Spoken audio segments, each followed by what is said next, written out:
Hello everyone, let's take a case. आप जहाँ के हो या फिर जहाँ रहते हो, तो वहाँ की चीजें आपके लिए देसी हैं, स्वदेशी हैं।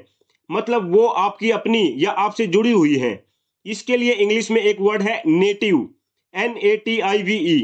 एक नाउन और एडजेक्टिव, मतलब जन्म स्थान या निवास स्थान से संबंधित, connected with the place where you were born और where you have always lived. और a person who was born in a particular place, कहीं का मूल निवासी, कोई इंसान या फिर कोई भी पेड़ पौधा या जीव जंतु। वही इसके विपरीत, जो आपके मूल स्थान से ना जुड़ा हो, किसी दूसरे देश या फिर संस्कृति से रिलेटेड, आपसे अलग किसी तरीके से। इसके लिए इंग्लिश में वर्ड है एक्जोटिक, EXOTIC। एक नाउन और एडजेक्टिव, मतलब आपसे दूर किसी दूसरी जगह से या उस दूसरी जगह का।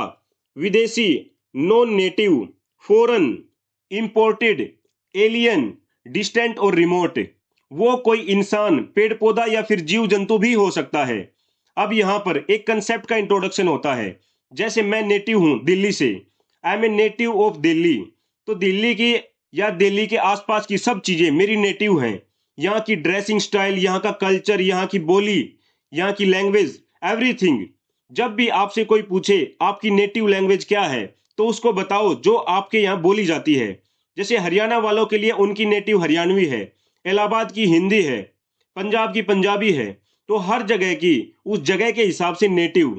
तो मेरे यहाँ की सब नेटिव चीजें मेरे लिए कॉमन है, यूजुअल हैं, सामान्य सी बात है।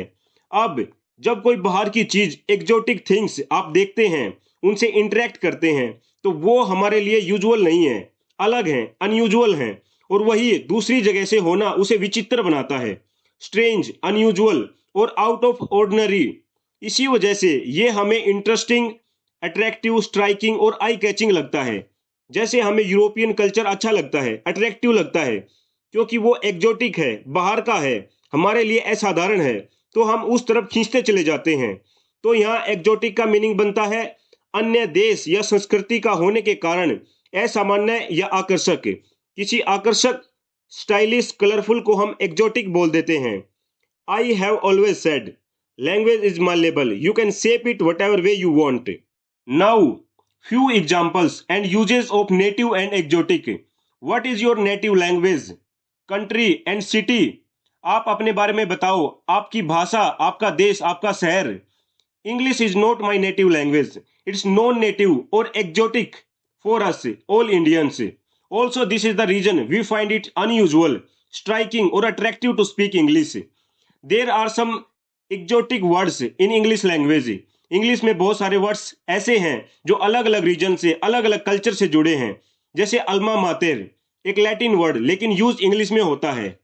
इंडियन मॉल्स में आपको एक्जोटिक फूड मिलेगा अलग अलग रीजन से, कंट्रीज से। आजकल तो एक्जोटिक पेट्स एक स्टेटस सिंबल बन गए हैं, विदेशी कुत्तों को पालना एक रुतबे जैसा। She likes to wear exotic clothes, उसे अलग अलग तरह के विदेशी कपड़े पहनना बहुत पसंद है। So, native and exotic both are perfect antonym for each others.